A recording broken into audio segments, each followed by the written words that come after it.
Díomh chuirde cechuiltibh is mis an cahan agus tá méid gglairlí benacht an Moshéal áit bhfuil héin ag chur fi láthair agus car tá ag tachtar chuí héin tar éis an choran damda. An rud is mú a haíon am faoin choran damda ná go bhfuil spurd iontach le brathán agus tú ag fechan ar an sacr ag fechan na clufií ag chu fáilte ribne fórne agus iad tachtar ach an sin thug mé fa deire chumá nach raibh an spurd céanna ann agus fur amháin faoi le ag immert agus bin sasna an cósan béaldars linn. Tá anna chud códa go rá sasna iad loman seo. Sin bhfuil is mú a haíon am faoin Moshéal ná gurd aithnéar a ghoine go rás tíre agsúla iad. Agus chonig mé go rá siad san maslathe nó gortathe go donna nuair a chonig siad nach rá muinte na héir ag takeú lena bhíreann.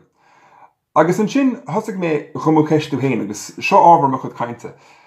Ar ceartún an meoin sinna athrú, cén fá nach daci muid le sasna agus iad a gimmert. Níor thacaigh mé, cá mé sinna adháil.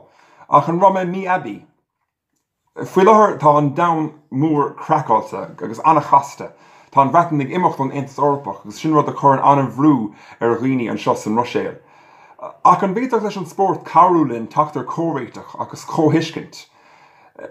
Is tócha beidir ceartúna bheith níos compórdaí lena chéile, muinte na héireann agus muintear hasanna, agus takeíocht a thuairt gá chéile, agus is tólam sa gur rud thar bheith dearfach a bheith ann.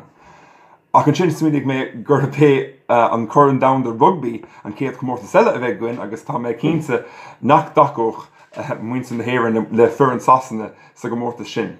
Ach beidir agus seo rud nó romsa cá mé rá, má imíonn agus asúla amach nimóch ach má imíonn éire ón go mórtas go dacóin le sasna, go daspáin go chuid códa go rá sasna iad go bhfuil muid mar códa lothb.